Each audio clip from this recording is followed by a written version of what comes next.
Good evening. Chapter 20, From Rage to Survive. Bitch, I'm God. That's what Billy Foster said to me. Naturally, Billy was drunk. When he wasn't drinking, he could actually be cool. He might even take him seriously, might even enjoy his company. But the minute I saw him head to the bar, I knew I was in trouble. He was one of those cats who switches up on you, just like that. From mellow to maniac. It just took a couple of stiff belts and his eyes would start spinning like the devil. When he was locked up in Soledad, he boxed. Even won the championship. He was the kind of guy who became different people on different days. He dressed to match his mood. If, for instance, he woke up and put on sweatpants, that meant he was in a boxing mode. He was a jock. On another day, he might put on a blue blazer and a pair of horn-rimmed glasses, grab a briefcase, and play businessman. When he didn't drink, he was a nice guy. He was pretty sharp and even acted as my agent. He knew how to book a gig. We were cool for a while. I didn't think I wanted to see just how seriously screwed up this guy really was. Admitting he was screwed up would mean admitting I was screwed up for putting up with him, and I wasn't about to admit nothing.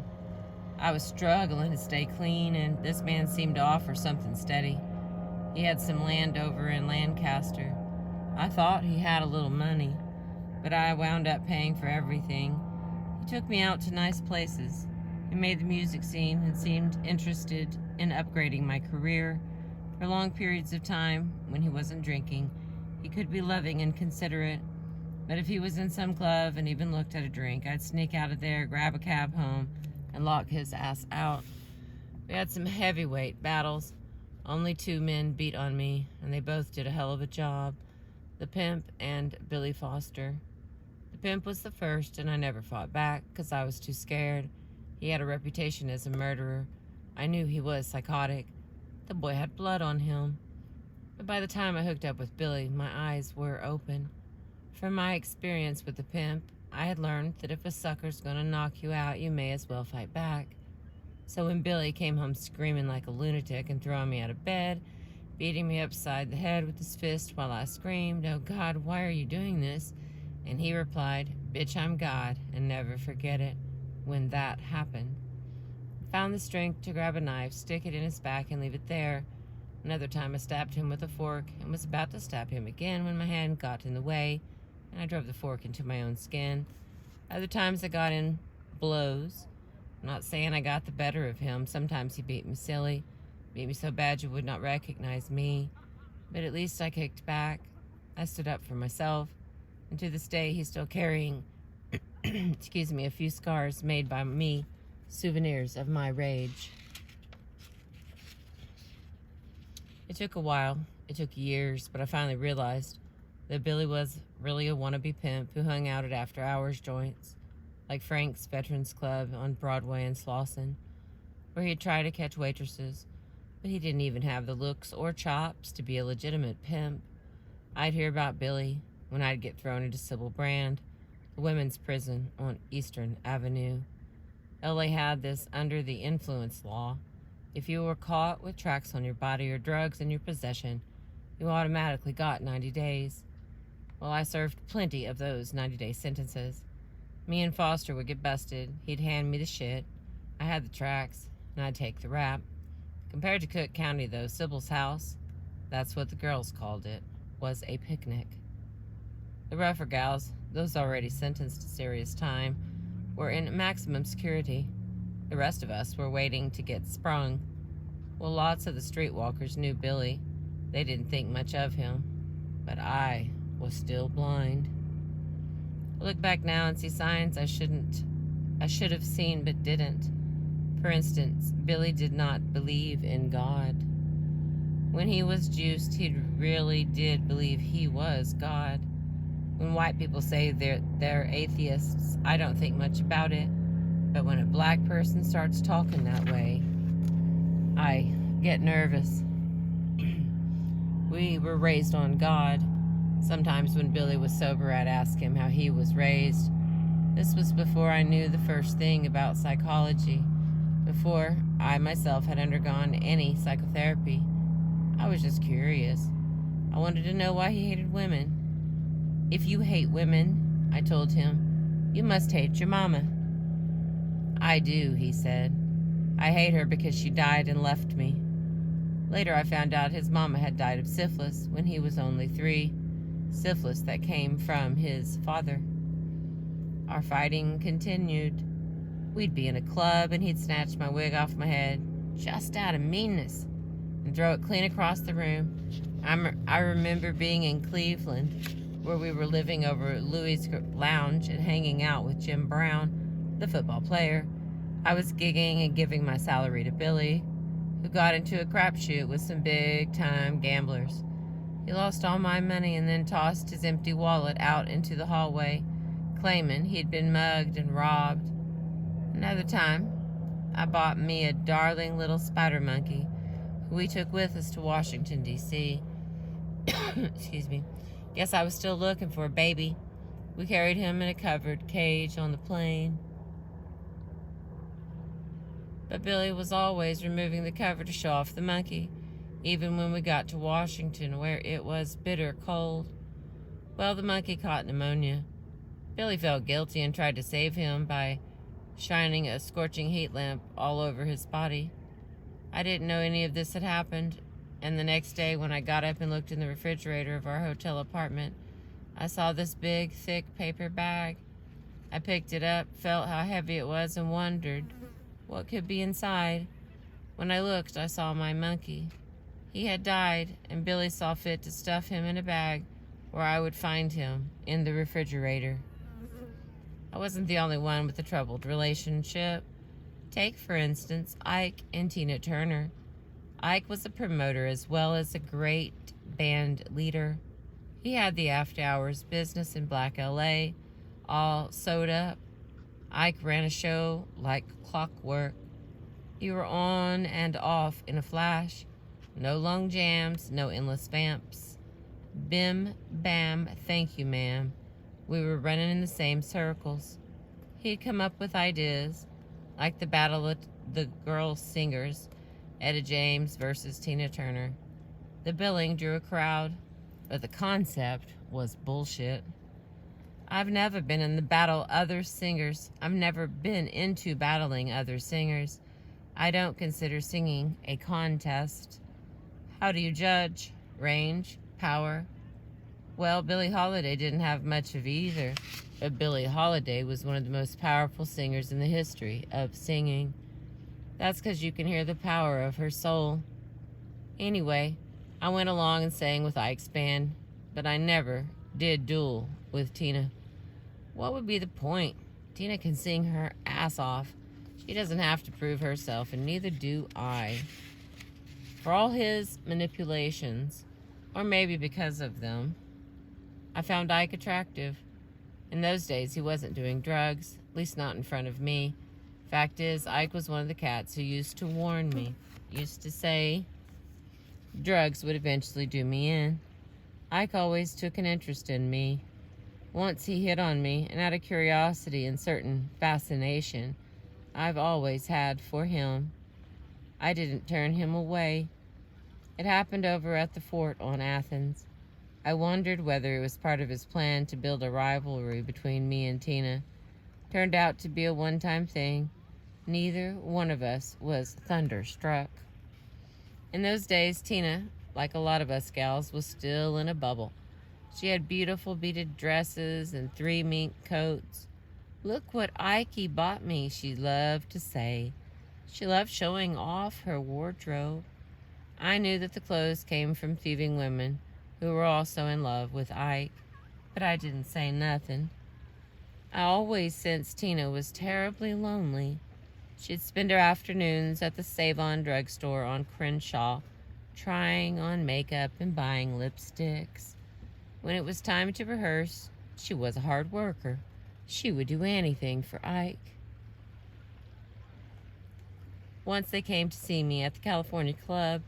They walked into my dressing room and started to talk. Suddenly, Ike said he had some business to do and left me and Tina alone. Look at this diamond Ike gave me, she said, pulling a ring out of her purse and putting it on her finger. It was dazzling. When Ike came back, she took one look at the ring on Tina's hand. He took one look at the ring on Tina's hand. Without saying a word, he hit her across the face with his fist. Then he grabbed her hand, bent it back, and yanked off the ring. Her face swelled up right in front of me. I thought he had broken her finger. I was shocked and horrified, but before I could say a word, he and Tina were out of there. Ike could be a strange devil.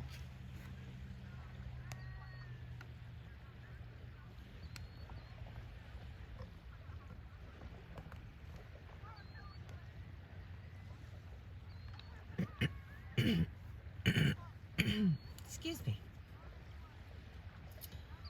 All right, where was I? The parties at his house in Baldwin Hills became a hangout for the super hip R&B crowd. The scene was a double, after-hours affair. After the normal gigs and after the De La Soul, after-hours sessions, you go up to Ike's if you were invited. For breakfast or brunch, there were usually a few Ikeettes around, and Tina would stay in her bedroom.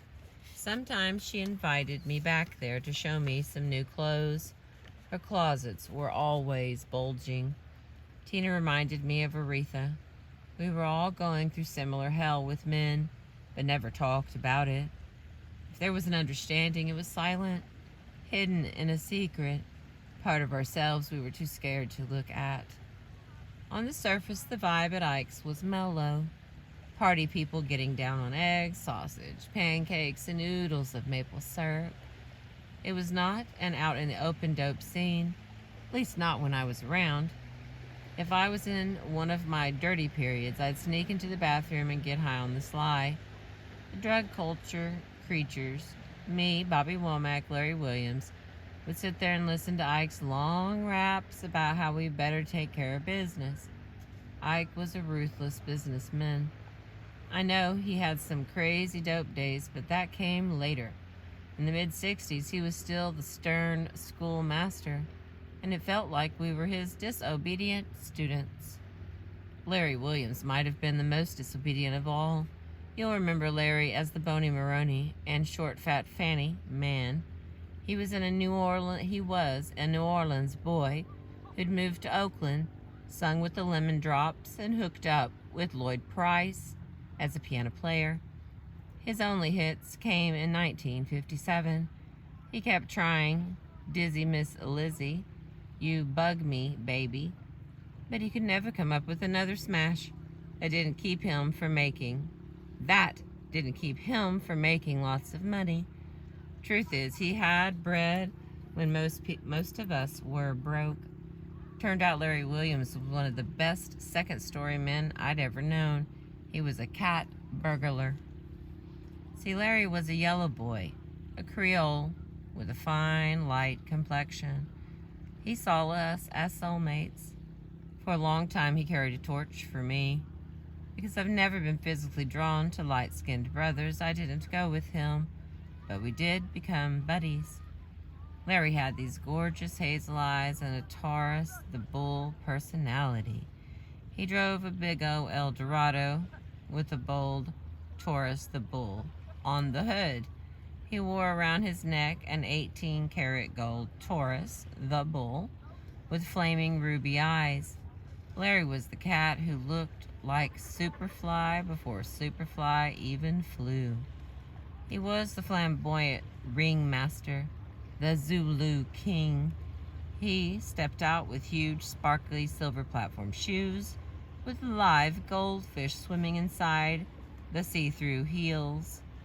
He'd sport enormous furry hats with colored feathers reaching to the sky, red silk shirts with collars long as airplane wings, rings on every finger, an overcoat of fire red leather.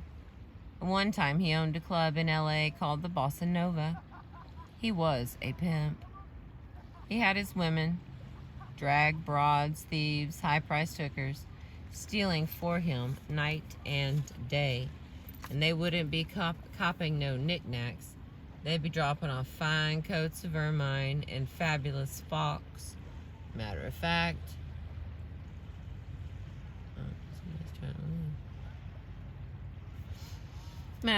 Larry gave me a little short mink coat. He was famous for being able to scale a wall, any wall, and sneak in and out of a house or office in nothing flat. Larry was alternately happy and sad. Happy for having so much money, sad for never becoming a big star like Lloyd Price or Jackie Wilson. It wasn't that he lacked talent. Larry could tear up the piano.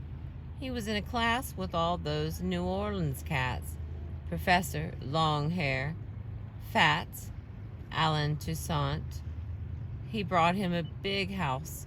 He bought him... Okay, hang on. Let me get a little whistle wetter. Oh, my Lord.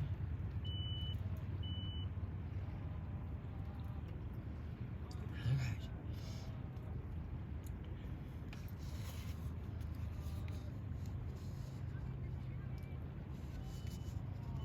He bought him a big house in Baldwin Hills, not far from Mike Turner, right across the street from John Watson. When John was played out, when I was down and out, when all of us were struggling with too much dope and too little money, Larry kept himself together. The IRS came and took John's house while Larry was still raking it in. Larry had dough till the end. He died tragically, but I'll tell you about that later. I had my hands filled with Billy Foster. We got 2 pages left here. Squeeze it in. Had my hands filled with Billy Foster. For a while, excuse me. For a while, we tried to live the country life out at his aunt's place in Lancaster. I was driving a pickup and staying clean, trying to keep my head clear. I liked the fresh air. Getting away from the city did me a world of good. Besides Uncle Nick and Aunt Catherine, we called her Cat, were good folks. Sometimes I'd escape out there to kick. I'm fighting mosquitoes here, friends. But we couldn't stay in Lancaster for long. I had to work. Seattle turned out to be our next stop. And for a few days, Billy was cool. Then he started drinking and flipping out all over again. We were riding around the city with my big chocolate German poodle, the dog that Jesse Blevins had given me. Billy loved to show off that poodle, taking him in bars and parties. The dog didn't like that. He was high-strung and quirky. Let my dog be, I'd always say, but I was ignored.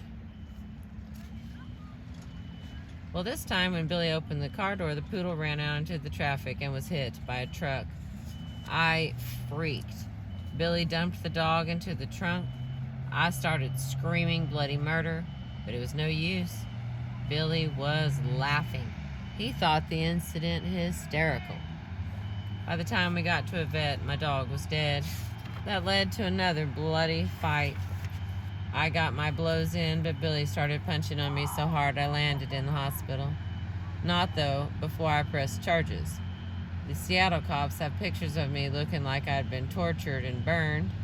The man who got Billy out of jail was Fillmore Slim. His real name was Clarence Sims. From Seattle, I went to Anchorage, Alaska, to work the North Star Lounge. There were 2 big Army bases in Anchorage, a city crawling with thieves and whores. There was money up there. For many reasons, Anchorage turned out to be a key city in my life, a trouble spot, unlike any other. We arrived in winter and the place was spooky. It was always dark. We were living in perpetual nighttime, and the landscape was flat and wide, a desert of snow with misty mountains in the distance. The city itself was cozy. Everyone bunched together for warmth.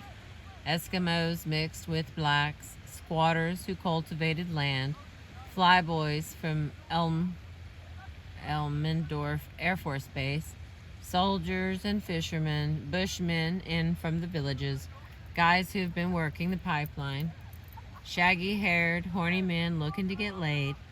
A couple of the whores told me how they'd go out to the woods every month to work the campsites and bring back good money. Anchorage was the Wild West, the frontier. On the plus side, as winter turned to spring, I became pregnant in Alaska. I was glad. I wanted a baby. I wanted to be a mother. And I thought naively that maybe the good news might repair my relationship with Billy. Maybe somehow, some way we could make it after all, but his personality split wide open every time he drank. Combine his split personality with mine, and you got about a half dozen different personalities ready to kill each other. It's a wonder we didn't. One time after I became pregnant, he beat me so bad I called the cops and put his ass in jail again. When he got out, he begged for forgiveness and swore off booze forever. I was dumb enough to believe him, or maybe just too scared of being alone to not believe him. I was also busy forging doctors' prescriptions for drugs. I wasn't using street drugs in Alaska, but found a scheme to cop prescription drugs.